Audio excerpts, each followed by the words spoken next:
everyone, and welcome to another episode of the Influence Economy. I'm your host, Shayna Davis. I'm glad that you're here, but before we get started, I need you to do me a favor.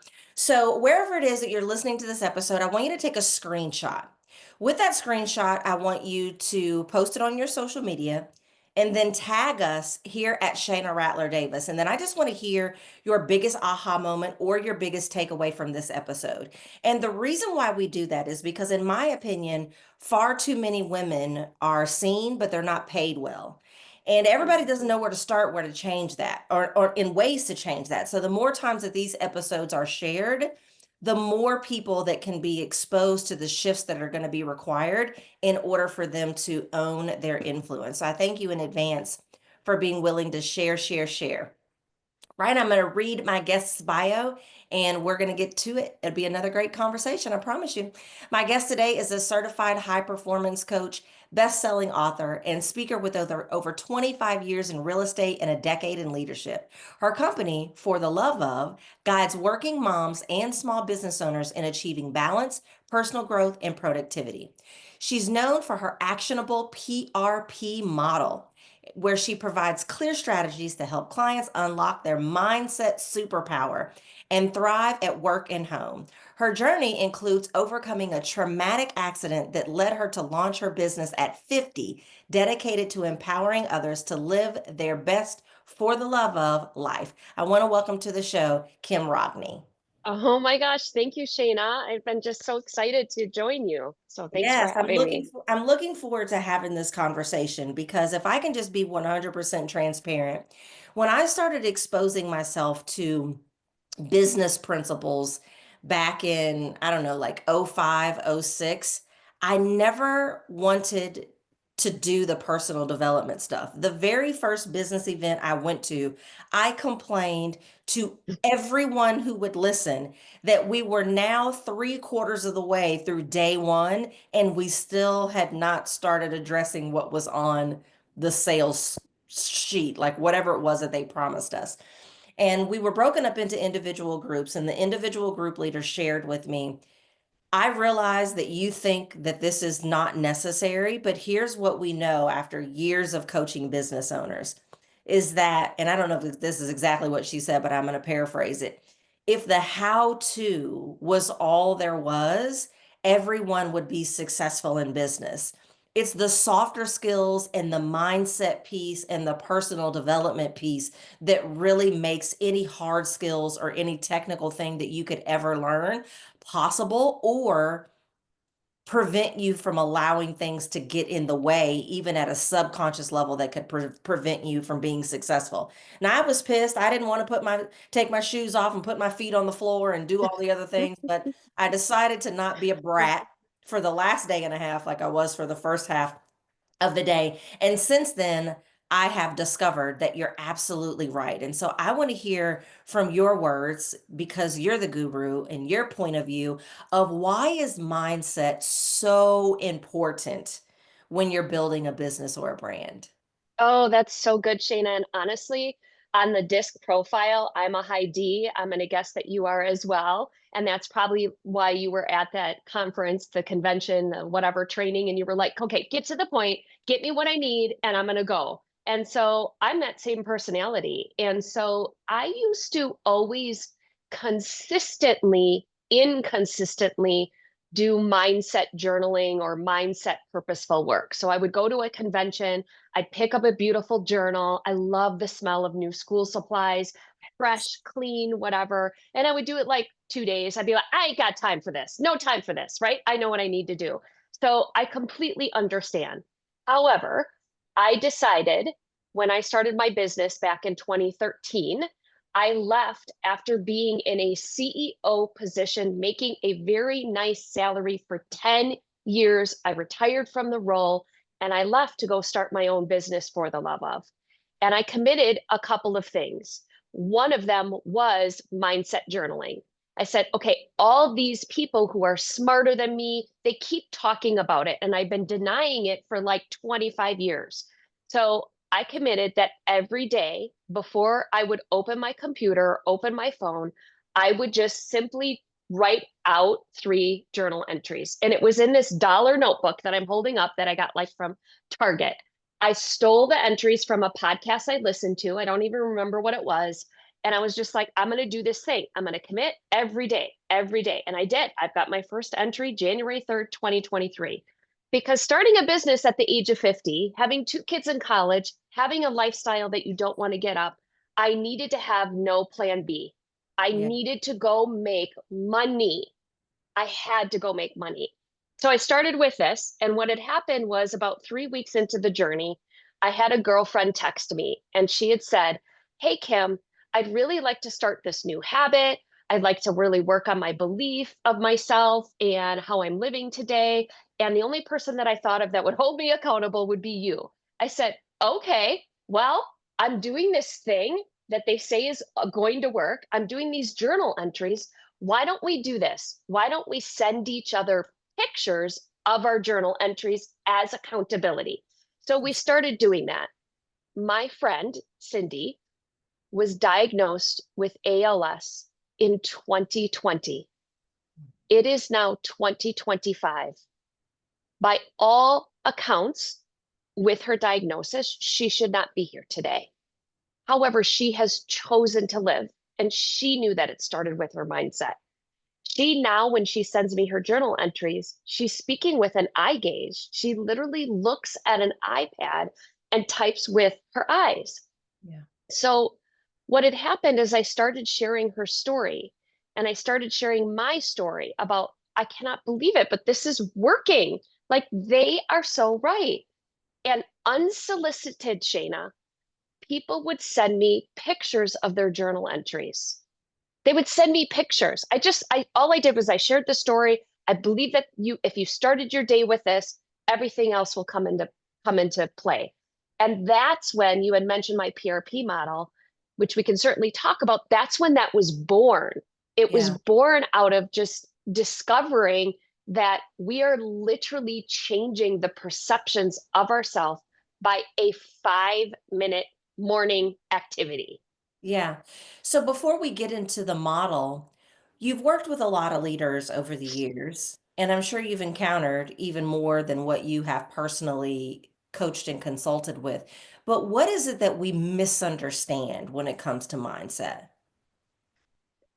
Well, I think we misunderstand, first of all, if you do any studying about brain science, we have 60,000 thoughts per day. And Mm. of those thoughts, 75% of them are either repetitive or negative. That's 43,000 times per day that we cannot control our first thought, but we can control our second thought. I think that's one. For me personally, for a long time, I felt like it was another to do on my list. Mm. So I felt like I can't add another thing to my list. Like, what is the point of this? And it's, we have to slow down, you know? So, like, we're in a society of rush, rush, rush, go, go, go, more, more, more. And a lot of us who are running, we're entrepreneurs or running big lives or big businesses, we don't want to take the time to slow down. And so Yeah. I've discovered that with the slowdown, with the intentionality of really literally changing your thoughts and speaking to yourself, that can change how you go about your daily actions.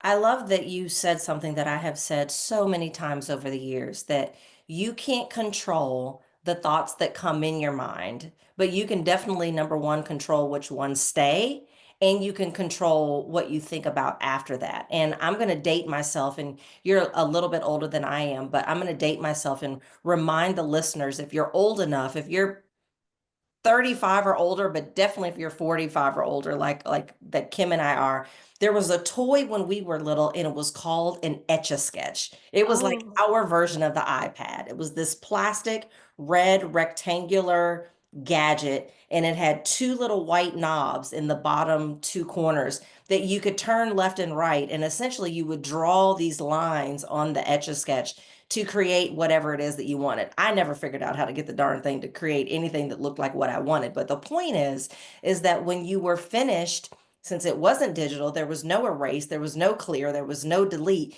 You had to shake it up. in order to get the current design to leave the screen.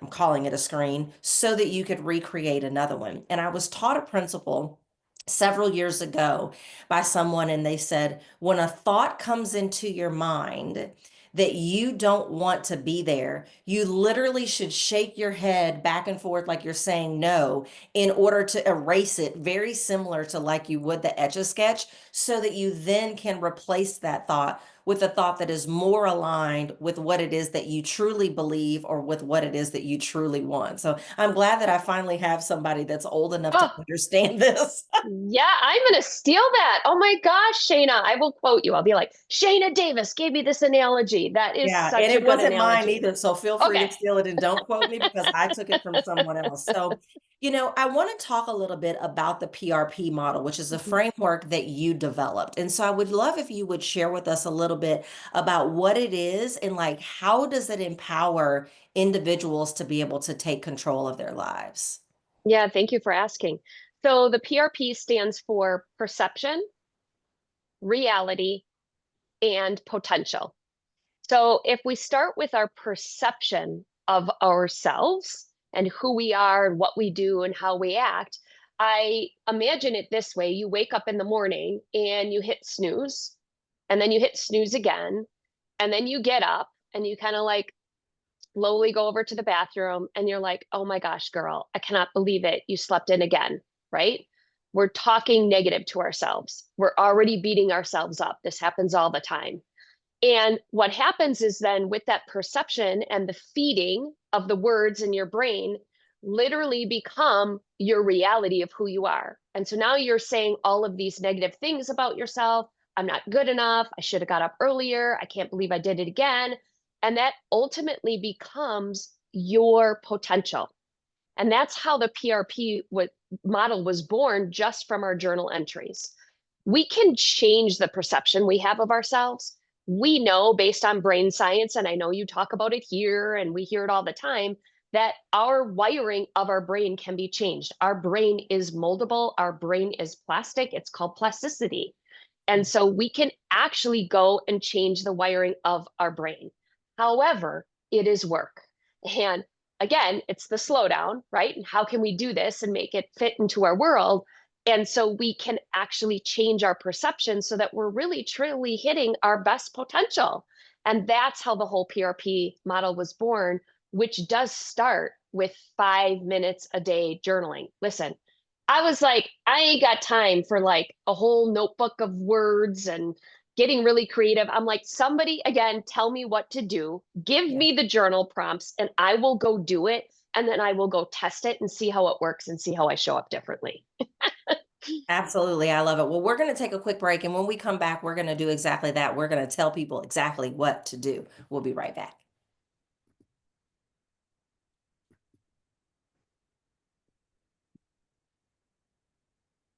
Maybe we might be right back. All right, well, we're just going to skip the commercial for today because it doesn't want to play. And so we're just going to skip it. But I will tell you this is that if you are interested in how you can turn your influence into income, then you can take the influence growth assessment at myinfluencestyle.com. I don't know what happened to the audio, but listen, the show must go on. So welcome back. Welcome back. Gotta love technology in real time. Things Love it. that don't always work the way that you want them to work. But anyway, we're talking about CEO mindset with Kim Rodney, and she was sharing with us her PRP model and how she developed that in order to help leaders to be able to take control of their thoughts and in essence be able to take control of their mind. And so Kim, I would love if you would share with me, where do you see even seasoned CEOs get trapped mentally? Mm. Well, I think it's the hustle. I think it's that one. I think it's also when I think about high performance living or high performance coaching, it's, and I'm just reading a quote here that I have over on my other screen. High performance living is the ongoing feeling of full engagement, joy, and confidence that comes from consistently living from your best self. And I don't know, maybe push down feelings, or I don't have time for feelings. I used to think that that was a little woo woo or too softy, or especially as a woman CEO, I felt like if I talked about feelings, then I couldn't be in the same room as men. But the truth of the matter is, feelings are part of who you are. And so when I think about a CEO who's seasoned or been in the position for a moment, a lot of us struggle with burnout because we don't have clarity. We don't have clarity on how do we want to actually feel when we accomplish the goal. That is something I challenge my clients with in 2025. We all did our goals and our priorities and our strategies, which were a lot of tacticals, a lot of, what am I going to do to reach my revenue? But in the end, I wanted to have the conversation of, well, how do you actually want to feel? Yeah. And so I think that's where it can start with some CEOs, is getting clarity on how they fully want to be engaged in their position. Yeah. If you could implant one mindset chip into every CEO's brain tomorrow, like instant download, what would it program them to either believe or do differently? Oh my goodness. Do we have enough time? And it's one. It's only one. One. You got to pick one. Hmm. I would say for most of those that I coach that are either small business owners, 100% commissioners, entrepreneurs, right? They are no salary, most of those that I coach. I would say one, it would be having a slow down conversation with yourself without comparison, no comparison, truly asking yourself the clarity question of, what do I want? It sounds so simple, but that's where I start all of my coaching conversations, because we tend to think in shoulds, right? Like, I should do this, I should want this. But really, it's taking a moment to say, okay, what do I truly want? And Yeah. then going and building your goals, your strategies around that without comparison. And since you obviously can't implant a mindset chip in every CEO's brain tomorrow, at least not as of today. But you know what? The way this world is, we may be able to do that and we just don't know it yet. But we're going to say at the time of the recording, in this Yeah. day and age in 2025, you and I don't know how to implant a mindset chip in somebody's brain. But since you can't, what's one step that every single person that is listening right now can take in order to do what it is that you just said? Yeah. Definitely slow down. I'm going to just give a very easy step. Yes. The simplest step you could do at the moment is, on a daily basis, before you open your computer, before you start your day, we're all in different phases, right? So, like, if I had littles at home, I picture my girls being 4 and, 6, the likelihood of me having journaling time in the morning was pretty slim, unless I got up before they got up. And so we've got that bulk of people who are here listening. We also have the bulk of people who are listening, like me, who have semi-adults. And I can actually take the morning to sit down and set my intention of my mindset for the day. But for those of you who don't have that, trust me on this. If you could just take 5 minutes before you opened your computer, before you went into your social media, before you went into your email, and set your intention for the day on how you wanted your mind, your heart, your spirit, and your actions to show up for the day, I would start with that. It's very simple. That's so good. And it's something that every single one of us can do. Um, I try to do the same thing, like before I reach for my phone, because it's right next to me. I haven't done what Oprah said do and like put it in a drawer in another part of the house. But before I grab my phone, I try to do something, whether it's think about something, write something, pray about something, read about something before I start my day. And I didn't do that this morning because I got woken up at 5:37 a.m. And by the time I went back to sleep, it was time for my alarm. And then I was like, I don't want to get up and get ready for this podcast. So I didn't do it today, but maybe I'll do it when we get off the recording. Yeah, well, I could give you a couple tips on that. First, these are very tactical. Yeah, So, first of all, I would turn off your notifications so you don't have any of those psychological red bubbles. I'm I totally talking do that already. all the apps, your email Yes. app, your social media app, because that's psychological. It's red for a reason. Two, here's another one. Turn your phone on grayscale. Okay. Turn your phone on grayscale. Your phone has been created like Disney World. Yeah. The shapes, the colors. I'm telling you, it will be a whole entire mindset shift. You'll be like, what is this ugly thing? So those are just two little tacticals that, ooh, they're almost like little mini hacks to keep you away. That is so good. That is so, so good. Well, Kim, you are a wealth of information. We could go on all day, but if people want to take things further with you, first of all, what is the social media channel that you are the most active on that you would want them to follow you on? I would say Instagram, and it's just super simple. It's just my name at Kim Rodney, Kimrogne. Yeah, that's the best one. And if people want to take things further with you in terms of learning from you, what would you like to offer? Yes. So I would love to offer you your 5-minute journal prompt. So you don't have to think about it. And I have a free download from you that is from my full For the Love of Self journal. And that is at flowself.com. FLO, like for love of self.com. Just go get that free download. I think it's on page 16. It gives you the weekly, the daily, the end of the week, and then you can just do that in 5 minutes, do your daily mindset check.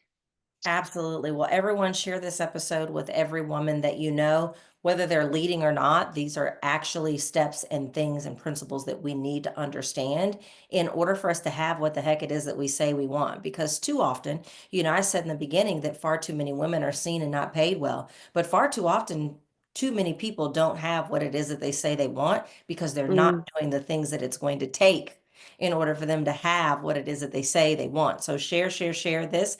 I hope that you will go back and listen to previous and future episodes as well. Everyone have a good day. Bye bye. bye.